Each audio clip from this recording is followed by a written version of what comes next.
Today, I'm going to show you exactly how to sleep so you wake up with less pain in your back, your neck, your lower back, and actually feel rested in the morning. And just as important, I'm going to show you how not to sleep. Because a lot of people have been sleeping the same way for years, and then wonder why they wake up with a headache, why their back is stiff, why they feel like they got hit by a truck even though they slept a full 8 hours. I'm not going to waste your time with a bunch of theory. I'm just going to show you nice and simple. Let's start with the position that a whole lot of people sleep in, and most of them have no idea it's making things worse. If you often wake up with a headache, if your neck is so stiff in the morning you can barely turn it left or right, if your lower back locks up and you spend the first few minutes after getting out of bed hunched over, pay attention. A lot of the time, this right here is the reason. Take a look at what's going on here. First, the head. You've got to breathe, right? So your neck is turned to one side the entire night. 6, 7, 8 hours twisted like this. Look at that angle. One side of the neck is stretched out, the other side is jammed up. Come morning, that neck is not going to be happy with you. Next, the lower back. Your belly is the heaviest part of your body. It sinks down into the mattress, and your lower back ends up with this big exaggerated curve. See that? That arch right there? That's putting a load on your spine all night long, and you're going to feel it when you get up. And one more thing. In this position, your body weight is pressing down on your chest, so your lungs can't fully expand. Your breathing stays shallow. That's why you can sleep 8 hours on your stomach and still wake up feeling like you didn't rest at all. So, if you're a stomach sleeper, try falling asleep in a different position. I know old habits die hard, and you might roll onto your stomach during the night. But even getting those first 2 or 3 hours in a better position will make a real difference. And which position is better? I'll show you right now. Now, let's talk about sleeping on your side. And right off the bat, here's who needs to really listen up. If you get pain in your hip, if the outside of your thigh aches when you lie down, if your lower back is stiff every single morning, if you deal with heartburn or acid reflux, this part is especially for you, because people make a ton of mistakes in this position, and I'm going to show you exactly what those mistakes are and how to fix them. First things first, which side should you sleep on? If heartburn or acid reflux is an issue for you, try to fall asleep on your left side. Here's why. Your stomach sits on the left side of your body. When you lie on your left, the valve between your stomach and your esophagus ends up above the level of whatever's in your stomach. That makes it harder for acid to creep back up. Lie on your right side, and it's the opposite. Acid has an easier path upward. Simple thing, but a lot of folks don't know about it.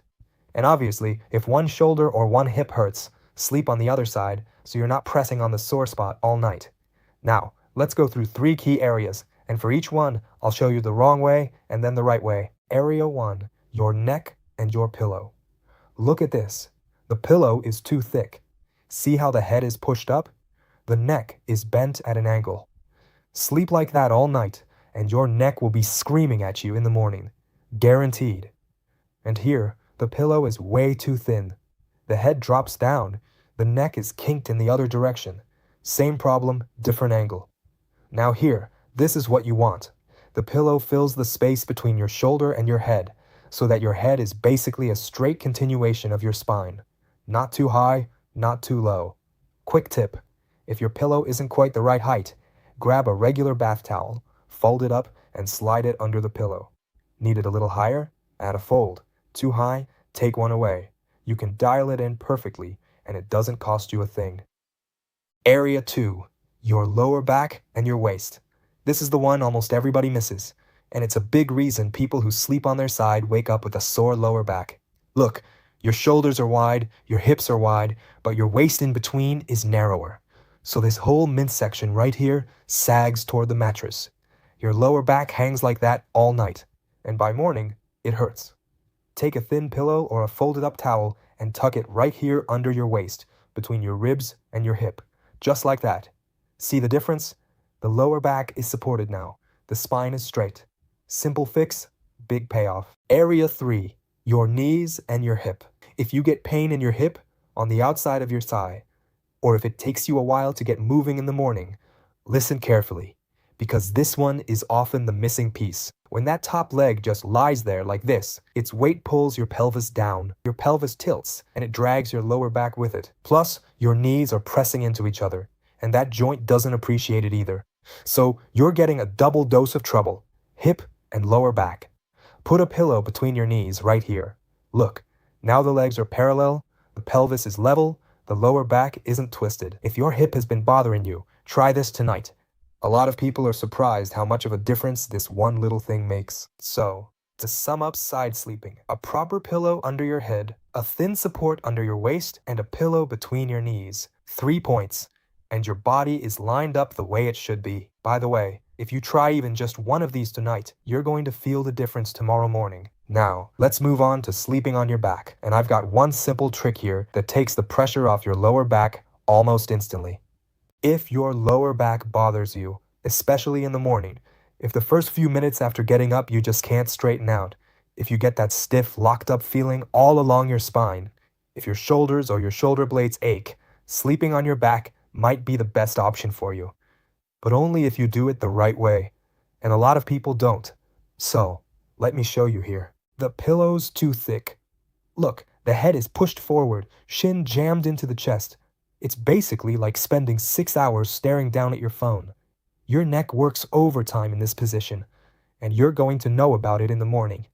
And here, the pillow's too thin. The head drops back. The neck overextends. Also not good. You can wake up with pain in your neck and the back of your head. What you want is right in between. The pillow supports your neck but doesn't push your head forward like this. See?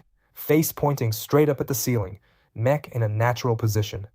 Tip: roll up a small towel and put it inside the lower part of your pillowcase, right where your neck sits.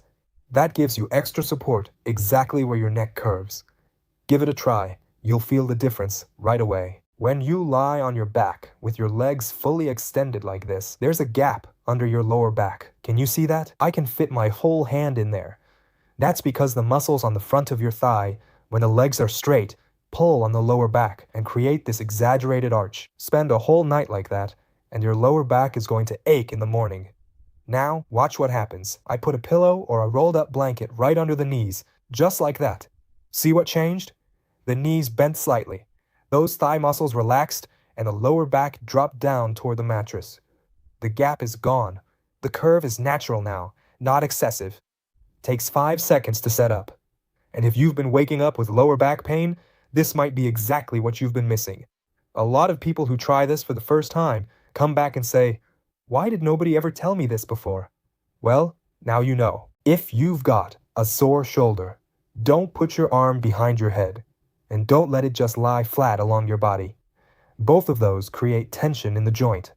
Instead, set a small pillow next to you, under your arm, so the arm is slightly elevated and resting in a natural position. Elbow a little bit away from your body, hand resting on the pillow. The shoulder is unloaded, and you'll notice right away that it's more comfortable. Okay, now you know the biggest mistakes in all 3 sleep positions.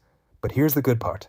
I still have a few simple bedtime tips that can help you feel more comfortable, sleep better, and wake up with less pain. And that last tip, you do not want to miss it. Tip number 1, the 3-point check before you turn off the light. Right before you close your eyes, do a quick check. Is my neck supported? Is my lower back not sagging? Are my knees in the right spot? 3 seconds, and you know everything's where it should be. Make it a habit, and your body will thank you for it. Tip number 2, for those of you with pain on the outside of your hip, if you keep getting that ache right here on the side, just above the hip joint, try this before bed. Grab a tennis ball. Lie on your side on a firm surface. The floor works great. And place the ball under your glute muscle, not on the bone itself, on the muscle, a little bit above and a little bit behind the hip. Slowly roll around and look for sore spots. When you find one, and you will, hold it there for 30 to 60 seconds. Let the muscle relax into the pressure of the ball. You might be amazed at how much relief you get, sometimes right from the very first time. One thing, don't press the ball into the bone. Work the muscles only. And if the pain is sharp or way too intense. Tip number 3, a simple stretch for your lower back before bed. Lie on your back, pull both knees up to your chest. Wrap your arms around them and gently rock side to side. 30 seconds to a minute. That's it. This gently loosens up the muscles in your lower back and releases the tension that built up during the day. Simple movement, huge difference. Do this every night before you get into bed. Give it a week, and you'll notice how much easier it is to fall asleep and how much better your back feels in the morning. Tip number 4. Don't eat a heavy meal within 2 hours of bedtime. A full stomach makes every sleeping position uncomfortable, especially on your side or your back. The pressure on your diaphragm makes it harder to breathe properly, and if you're someone who deals with heartburn, a late dinner pretty much guarantees a rough night. Let's wrap it up real quick. Stomach sleeping. Try to move away from it. I showed you why. You saw it for yourself. Side sleeping. A pillow that's the right height, support under your waist, and a pillow between your knees. If you get heartburn, left side. Back sleeping. A pillow that supports your neck, and absolutely a pillow under your knees to take the load off your lower back. Try just one thing from this video tonight. Tomorrow morning, you'll feel the difference. If this was helpful, hit the like button and subscribe to the channel. And send this video to someone who could use it. Your mom, your dad, a friend, a neighbor. Because sleeping without pain isn't a luxury. It's something everybody can get back.